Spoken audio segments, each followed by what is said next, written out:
बहुत समय पूर्व की बात है। महाविदेह नामक क्षेत्र में एक पुंडरीक नामक देश था। उस देश में एक स्वर्ग के समान त्रिभुवनानंद नामक नगर था। उस नगर के राजा चक्रवर्ती सम्राट तुल्य राजा चक्रधर थे। वे अत्यंत न्यायप्रिय थे, दयालु थे। उनके राज्य में सभी सुखी थे, कोई भी दुखी नहीं था। एक दिन राजा चक्रधर नित्य की भांति राज दरबार में प्रवेश करते हैं। आइए देखते हैं वहां क्या होता है।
कहो दासी, क्या बात है? महाराज, एक सुखद समाचार है। सुखद समाचार? अति शीघ्र सुनाओ। महाराज, महारानी ने चंद्रमा के सदृश एक सुंदर पुत्र को जन्मा है।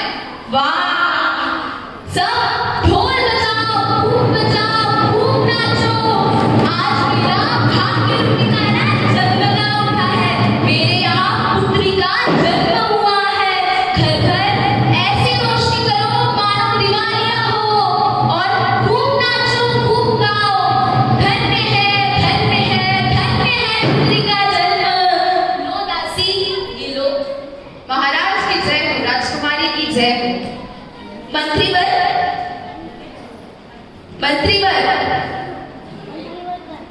सुनिए,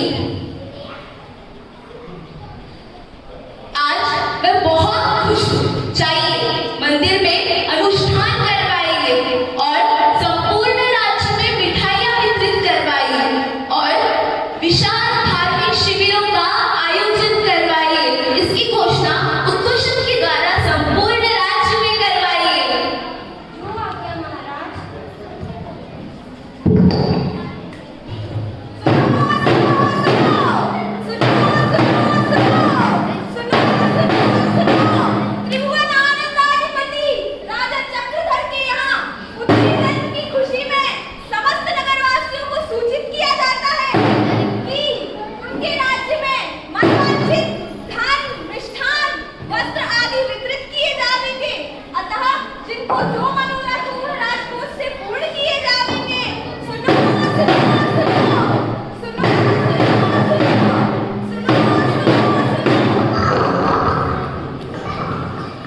पुत्री जन्म के इस पावन अवसर पर सारा नगर शहनाइयों से गूंज उठा।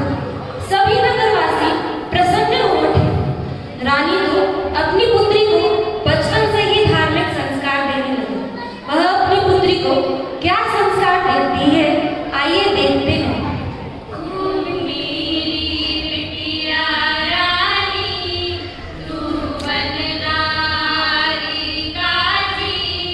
नारी के भव को हरना,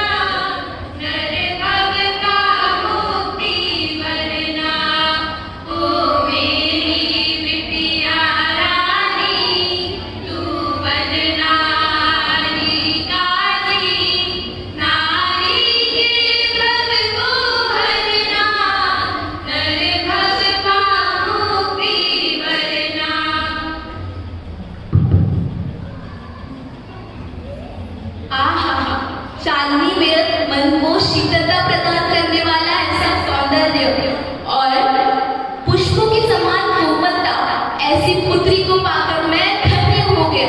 हे पुत्री, तुम जिन मत की श्रद्धालु हो, यही मेरा आशीर्वाद है।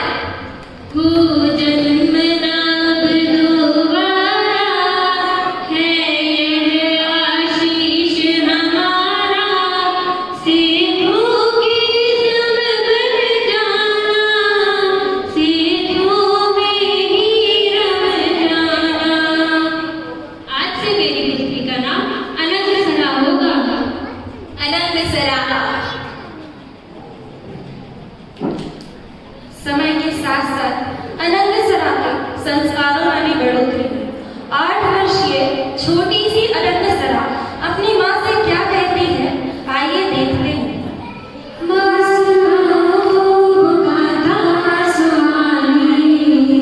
जिससे परिणति हो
जीवन में साधु तो शुद्धात्मा ही है। एक तो ये साधना से भरा ये संसार, उसमें भी स्त्री जीवन, इधर तो पग पर कैसी पराधीनता है। इसलिए तो कहा है कि स्त्री पर्याय में लेकिन सम्यक दर्शन तो प्रकट कर ही सकते हैं। माँ, आप सही कह रही हो। स्त्री पर्याय में केवल ज्ञान और मुनिपद प्राप्त करना तो असंभव है, पर सम्यक दर्शन के प्रताप से मोक्ष मार्ग पर तो चल ही सकते हैं ना।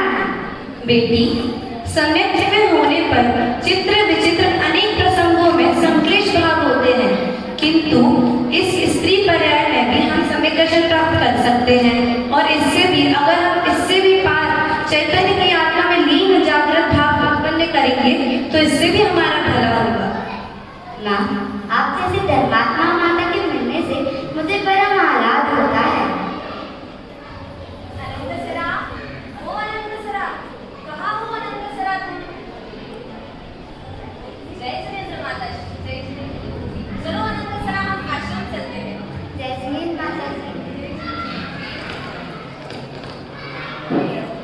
अनंगसरा की तत्व में रुचि देखते हुए राजा चक्रधर ने अनंगसरा में लौकिक व धार्मिक शिक्षा के लिए उत्कृष्ट कोटि के विद्वानों का प्रबंध करवाया।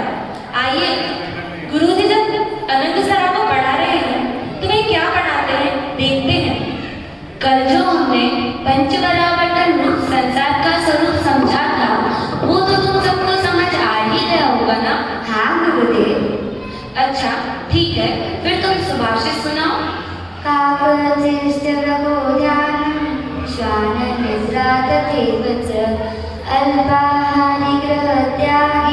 विद्यार्थी पंचलक्षण।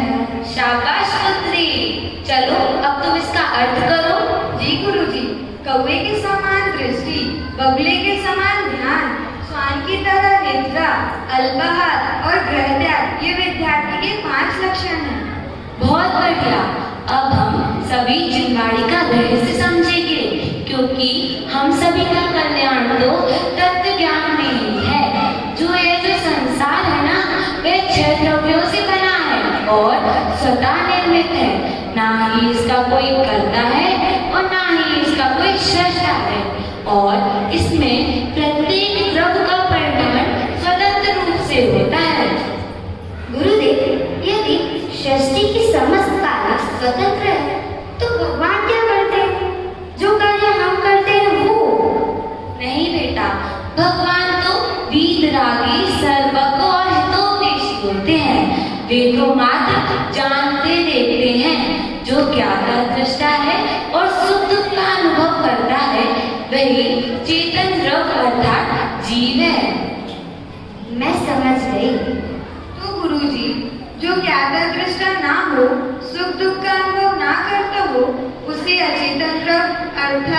जीव कहते हैं ना? हाँ बेटी, इस संसार में सभी जीव इसी भूल के कारण दुखी हैं। अगर जीव इस भूल को सुधार ले तो वह अतीन्द्रिय सुख का आनंद का वेदन करेगा। जीव अज्ञानतावश पर पदार्थों को इष्ट अनिष्ट मानकर उनमें राग द्वेष करता है। उसके स्वरूप संसार बढ़ता है। गुरुजी, राग द्वेष परिणाम तो बुरे हैं, तो उसे छोड़ने से क्या लाभ है? ध्यान से सुनो, अपन तो शुद्ध चैतन्य द्रव आत्मा है और जो यह राग द्वेष है वह तो इस आत्म स्वभाव की मलिनता है।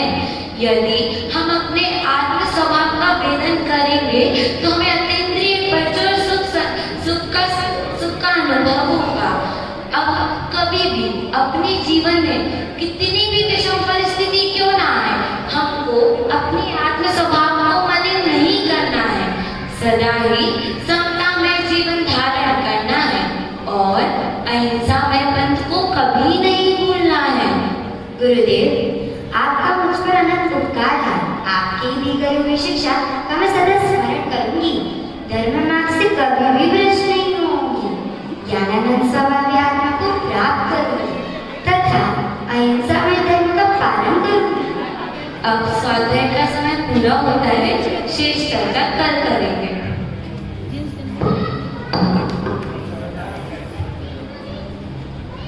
इस प्रकार काल बीतता गया।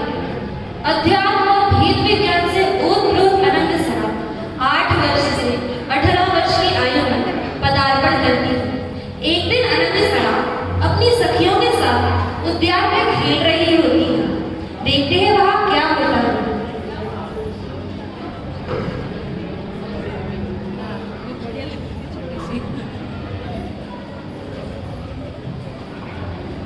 अनंगसरा, सुना है कि तुम्हारे लिए दूर देशांतर से राजकुमार का शादी के लिए प्रस्ताव आया है। लगता है मुझे राजा जी ने कहा था कि तुम राजकुमारी की अभिन्न सखी हो, तो उसकी हृदय व्यथा पूछना, कहीं उसे कोई राजकुमार पसंद तो नहीं? नहीं सखी, मुझे कोई राजकुमार पसंद नहीं है। मेरा लक्ष्य तो केवल वीतरागिता की प्राप्ति है, परंतु उनका वीतराग मार्ग अपना सकूं ऐसी वर्तमान में मेरी सामर्थ्य नहीं है। मुझे कामदेव जैसे सुंदर पति की आकांक्षा नहीं, परंतु उसका अंतर सरलता के सौंदर्य से भरपूर होना चाहिए। यह जरूरी नहीं कि उसकी आंखें सुंदर हो, पर हाँ, उसकी आंखों में जिन भक्ति की चमक अवश्य होनी चाहिए।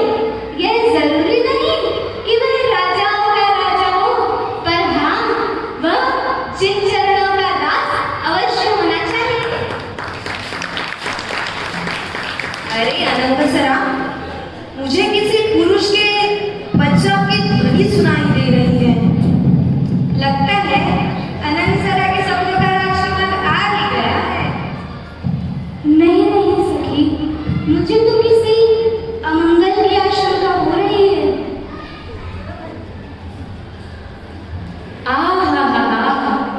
कितनी रूपमती कन्या है ये, क्यों ना इसे अपनी बना लूं।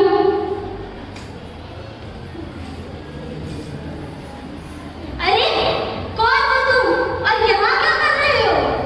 अरे सुंदरी, मैं तो तेरे रूप को निहार रहा हूँ। इतना सुंदर कोमल कमनीय काया, काले काले सुंदर केश, छलछलाता यौवन, चलती फिरती मधुशाला हो तुम तो।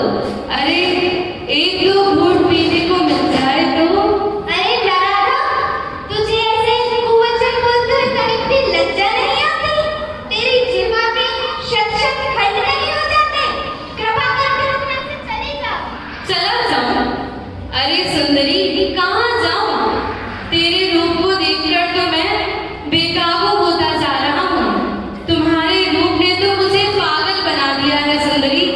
अब तो तुम्हें स्पर्श करने का मन कर रहा है। घृणित वासना की तृप्ति, वो भी विनाशी नश्वर देह से, जो कि मल मूत्र का गर्भ पिंड है। तू एक बार अपनी अविनाशी आत्मा की ओर दृष्टि तो कर, जो इस देह से भी सुंदर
और निश्चय से एक आत्मा ही मेरी शरण है।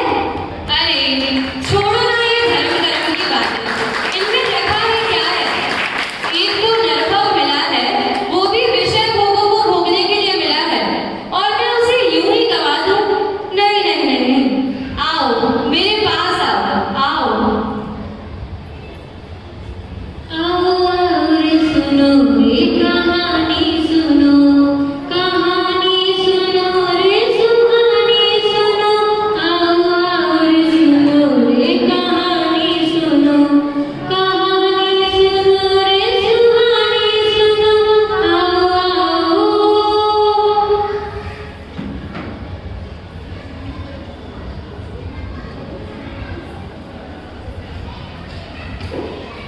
महाराज की जय हो, महाराज की जय हो।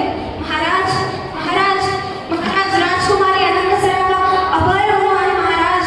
क्या अपहरण? सेनापति, सेनापति, अति शीघ्र जाइए और कहीं से भी मेरी पुत्री को ढूंढ कर लाइए।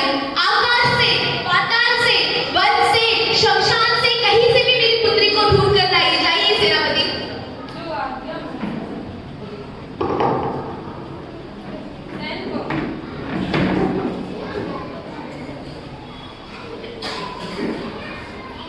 वह रहा वो दुष्ट, तीव्र गति से प्रयाण करो। वो दुष्ट विद्याधर राजकुमारी को छोड़ दे। वो नीच, तू अपने देश लौट जा, नहीं तो क्या तू मेरे पराक्रम को नहीं जानता, इसलिए ऐसी बहकी बहकी बातें कर रहा है? मैं विद्याधरों के राजाओं का राजा, और तू राजा की नौकरी चाकरी करने वाला गुलाम पुरुष। तुझे भी यह नीच कार्य शोभा देता है, और तू मुझे नीच कहता है? तू अपनी जबान से बाज नहीं आता। लगता है तुझे अपने प्राणों का मोह नहीं। मैं पुनः कहता हूँ, तू अपने देश लौट जा, राजकुमारी को छोड़ दे। छोड़ दूं? क्या इसीलिए उसका अपहरण किया था?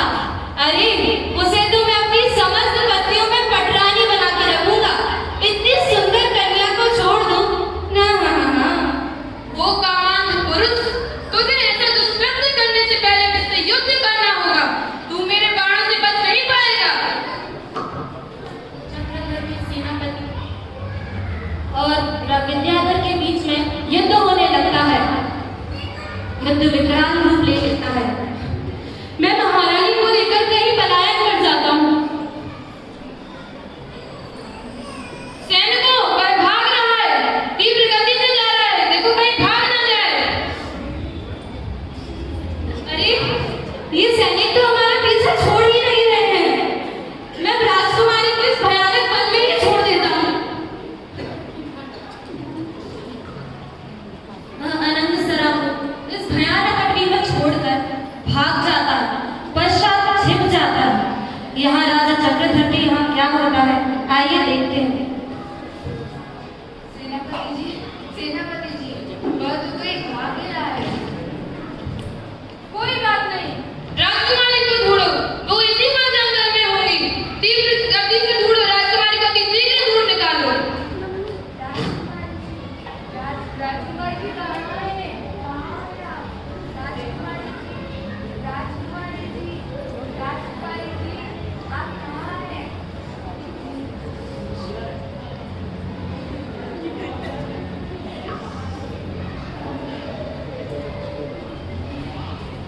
राजा चक्रधर का दरबार।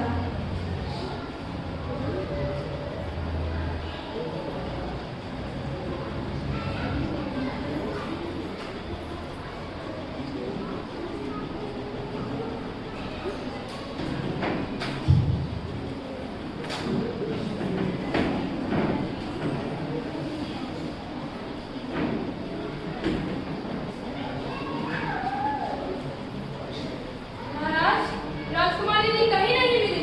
मैंने सारा जंगल छान डाला, राजकुमारी फिर भी नहीं मिली। क्या ये कैसे हो सकता है?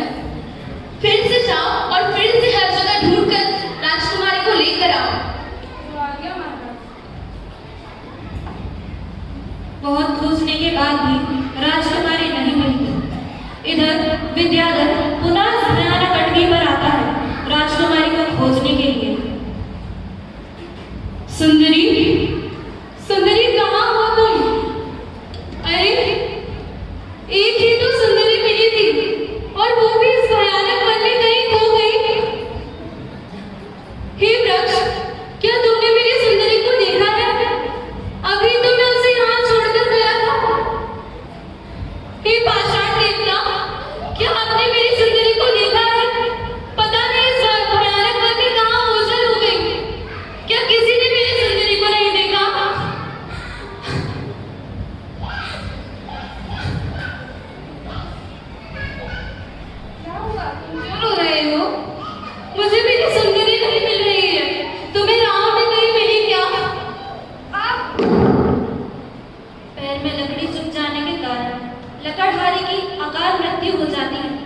जिसे देखकर विद्याधर विचार करता है, क्या यही संसार का अकाट्य सत्य है?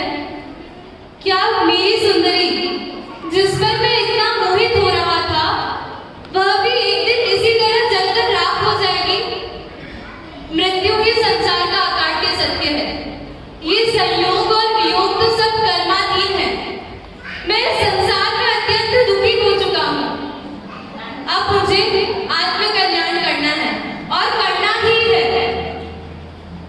इस प्रकार विचार करते हुए विद्याधर मुनिराज ध्रुवसेन के पास जाता है।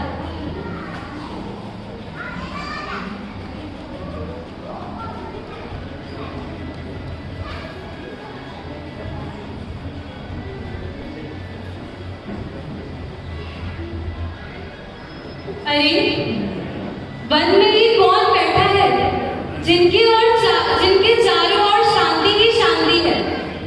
ये तो कोई दिगंबर मुनिराज प्रतीत होते हैं। नमोस्तु नमोस्तु नमोस्तु मुनिराज।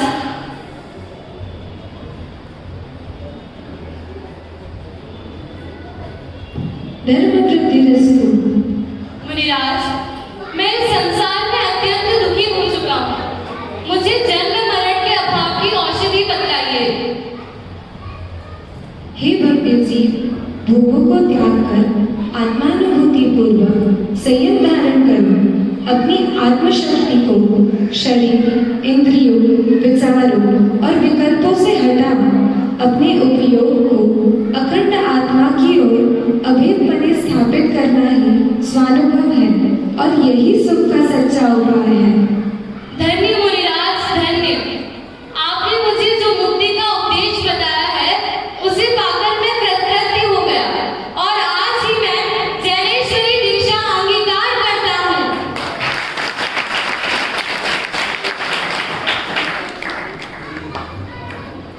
यहाँ एक भयानक घटनी जिसका नाम शापत सेरा है। यहाँ आनंद जरा क्या कर रही है देखते हैं। ओह,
पुण्योदय की लीला, कहा तो मैं पुण्योदय से महापराक्रमी चक्रवर्ती के यहाँ पर पैदा हुई और कहा पापोदय से इन वन जंगलों में भटक रही हूँ।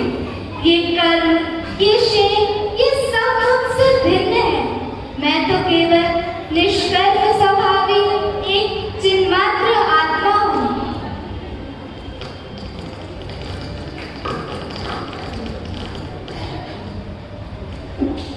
इस प्रकार दिन बीतते बीतते 3000 वर्ष बीते।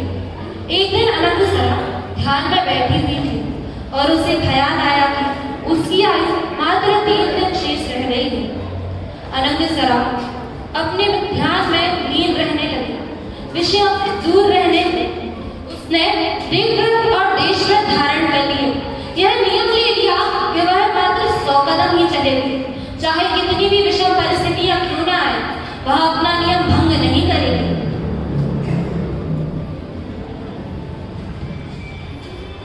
ऐसा समय ओ भगवन, जब प्राण तन से निकले, आत्म को जपते जपते मम प्राण तन से निकले।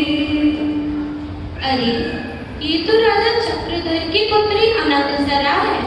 अनंतसरा, बेटी अनंतसरा जी, बेटी तुम मेरे साथ पुंडरीक नगरी राजा चक्रधर के पास चलो।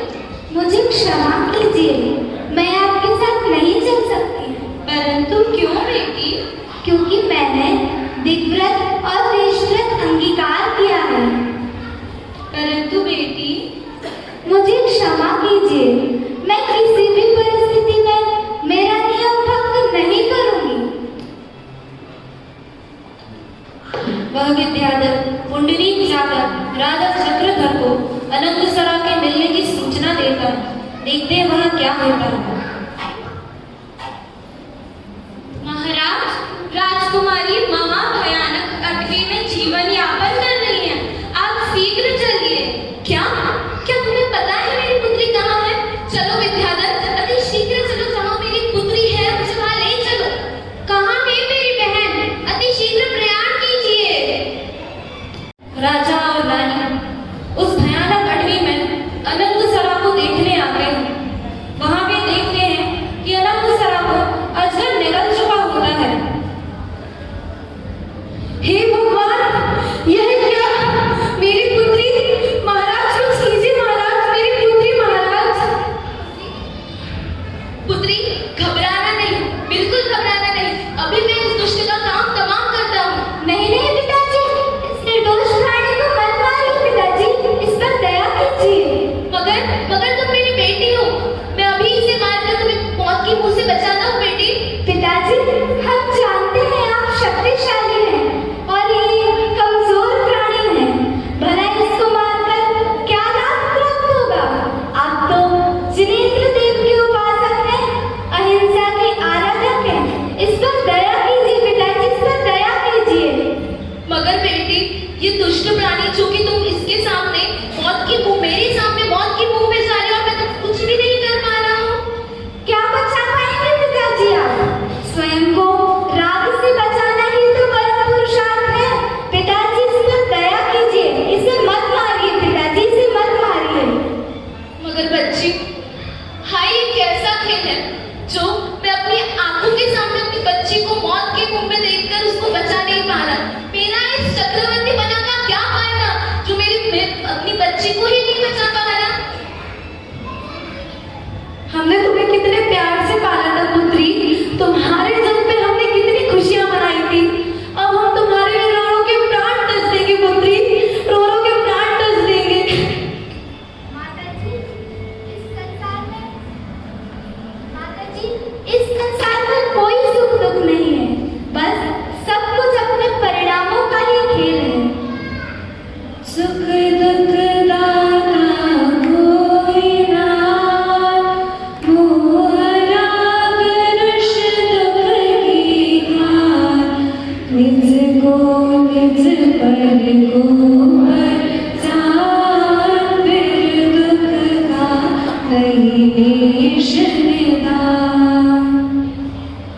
निज पर को पर जा फिर दुख का नहीं शनिवार। देखते देखते राजा रानी के समक्ष ही अजगर अनंतसरा को पूरा निगल जाता है और अनंतसरा अपने शरीर को त्याग देती है। इस तरह मैं अपनी पुत्री की व्यथा देखकर मुझे इस संसार में सुख भासित नहीं होता। अब मैं अपनी आत्मा का कल्याण करना चाहता हूँ और मेरी सारी संपदा मैं अपने पुत्र को सौंपकर मैं अपना आत्म कल्याण करना चाहता हूँ और मुनि दीक्षा धारण करता हूँ। नहीं पिताजी, मुझे भी इस संसार में सुख भासित नहीं होता है, इसलिए मैं भी आपके साथ मुनि दीक्षा अंगीकार करता हूँ। क्या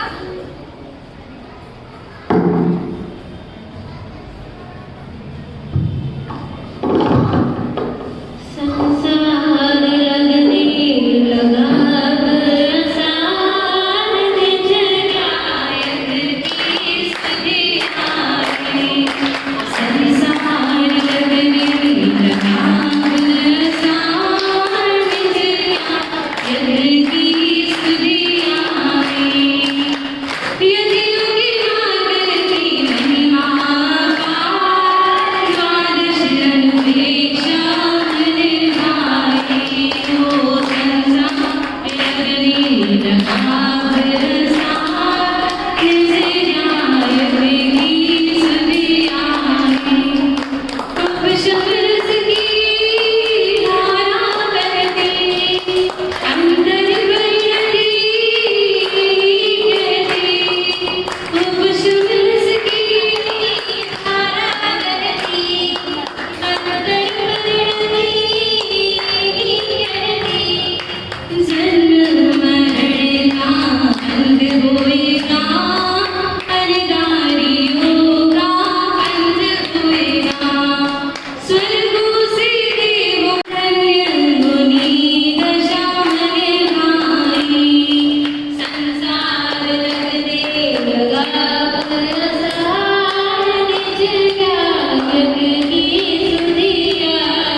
उसके बाद राजा दशरथ के पुत्र लक्ष्मण की